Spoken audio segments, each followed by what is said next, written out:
Achitophel, sagesse, trahison et chute dans le royaume d'Israël. Achitophel. Ce nom résonne à travers les siècles comme un écho de sagesse inégalée, un conseiller dont les avis étaient si précieux qu'ils étaient comparés à la parole divine elle-même.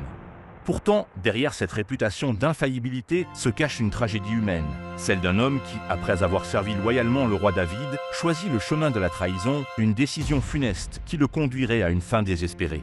Comment un esprit aussi brillant a-t-il pu s'égarer au point de se retourner contre son roi et de mettre fin à ses jours? L'histoire d'Achitophel nous plonge au cœur des complexités de la loyauté, de l'ambition et des conséquences de nos choix. Pour comprendre le destin d'Achitophel, il est essentiel de situer son existence dans le contexte historique et politique de l'ancien royaume d'Israël. Il était un conseiller de confiance du roi David, une figure dont l'influence était considérable. Cette période, antérieure à l'exil babylonien, fut marquée par des guerres, des alliances et des défis internes au sein du royaume. Achitophel était originaire de la ville de Gilo, comme le précise le récit biblique dans 2 Samuel 15, verset 12, pendant qu'Absalom offrait les sacrifices. Il envoya chercher à la ville de Gilo Achitophel, le Gilonite, conseiller de David. Au moment où se déroule son histoire la plus marquante, le royaume est en proie à une rébellion orchestrée par Absalom, le propre fils de David.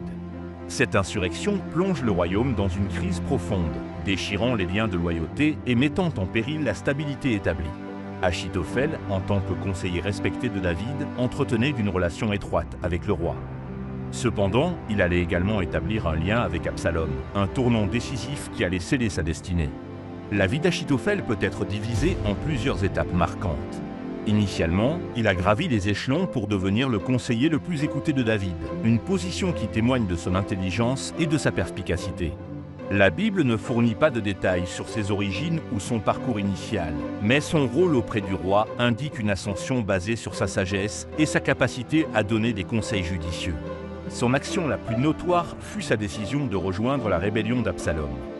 Ce choix, rapporté dans 2 Samuel 15, verset 31, on vint dire à David, Achitophel est avec Absalom parmi les conjurés, représente un point de rupture majeur dans sa vie et dans l'histoire du royaume. Au service d'Absalom, Achitophel prodigua des conseils stratégiques visant à déstabiliser le règne de David et à consolider le pouvoir du rebelle. L'un de ses conseils les plus audacieux fut de suggérer à Absalom de s'unir aux concubines de son père, aux yeux de tout Israël, une action symbolique destinée à marquer une rupture irréversible avec David, comme le mentionne le commentaire de 2 Samuel 16, verset 23. Il proposa également à Absalom de former une armée de 12 000 hommes pour poursuivre David et le frapper sans délai, une stratégie visant à étouffer la rébellion royale dans l'œuf, comme le relate 2 Samuel 17, versets 1 à 2. Achitophel dit à Absalom, « Laisse-moi choisir 12 000 hommes. Je me lèverai et je poursuivrai David cette nuit même. Je le surprendrai pendant qu'il est fatigué et que ses mains sont affaiblies. Je l'épouvanterai et tout le peuple qui est avec lui s'enfuira. Je frapperai le roi seul. » Cependant, le conseil d'Achitophel fut contrecarré par celui de Hushai, un fidèle ami de David qui s'était infiltré auprès d'Absalom. Lorsqu'Absalom choisit de suivre l'avis de Hushai, comme l'indique 2 Samuel 17, verset 14, Absalom et tous les gens d'Israël dirent, le conseil de Hushai, l'Arkien, vaut mieux que le conseil d'Achitophel. Or l'Éternel avait résolu d'anéantir le bon conseil d'Achitophel, afin d'amener le malheur sur Absalom. Ce fut un tournant décisif qui précipita la chute d'Achitophel. La dernière mention d'Achitophel dans la Bible se trouve dans le chapitre 17 du 2e livre de Samuel. Voyant que son conseil n'avait pas été suivi, Achitophel prit une décision radicale. Il retourna dans sa ville de Gilo, mit ordre à ses affaires domestiques et se pendit. Sa mort est rapportée dans 2 Samuel 17, verset 23. Achitophel, voyant que son conseil n'était pas suivi, sella son âne et partit pour s'en aller chez lui dans sa ville. Il donna ses ordres à sa maison, et il s'étrangla. C'est ainsi qu'il mourut, et on l'enterra dans le sépulcre de son père. Cet acte tragique marque la fin de sa vie et souligne la profondeur de son désespoir face à l'échec de ses plans. Dans l'histoire biblique, Achitophel laisse une trace ambivalente. Il est rappelé pour sa sagesse exceptionnelle, mais aussi pour sa trahison envers David.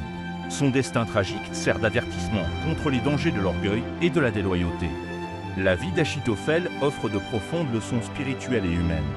Elle met en lumière la fragilité de la sagesse humaine lorsqu'elle est détournée par l'orgueil et l'ambition. Son incapacité à accepter le rejet de son conseil et sa réaction désespérée soulignent les conséquences destructrices d'une fierté mal placée. Son histoire rappelle également l'importance de la loyauté, en particulier envers ceux que Dieu a établis comme leaders. Sa trahison envers David, loin de l'Éternel, est un acte grave dont il a payé le prix ultime. En fin de compte, le récit d'Achitophel illustre la souveraineté de la volonté divine. Malgré la sagesse et la planification humaine, c'est le dessein de Dieu qui prévaut. Son échec spirituel est manifeste dans son choix de se rebeller et dans sa fin tragique. Bien qu'il ait possédé une intelligence remarquable, il a manqué de la sagesse spirituelle nécessaire pour rester fidèle à Dieu et à son représentant terrestre. Cette histoire trouve un écho dans de nombreuses situations actuelles où l'orgueil, la soif de pouvoir et la trahison peuvent conduire à la chute. Tout comme le conseil d'Achitophel fut contrecarré, les plans humains qui s'opposent à la volonté divine sont souvent voués à l'échec. L'épisode rappelle la parole de 1 Samuel 15, verset 22. « Voici, l'obéissance vaut mieux que les sacrifices, et l'observation de sa parole vaut mieux que la graisse des béliers. » De même, Proverbe 16, verset 18 nous avertit « L'orgueil précède la ruine, et l'arrogance précède la chute. » Ainsi s'achève le récit d'Achitophel, un homme dont la sagesse fut à la fois sa plus grande force et sa plus grande faiblesse. Son histoire, marquée par la brillance intellectuelle et une fin tragique, nous rappelle que la véritable sagesse doit s'accompagner d'humilité et de fidélité. La semaine prochaine, nous explorons le parcours d'un autre personnage biblique dont la vie offre également des enseignements précieux. Si ce récit vous a éclairé, n'hésitez pas à vous abonner, à aimer cette vidéo et à partager vos commentaires ci-dessous. Votre engagement nous encourage à continuer cette exploration des récits bibliques.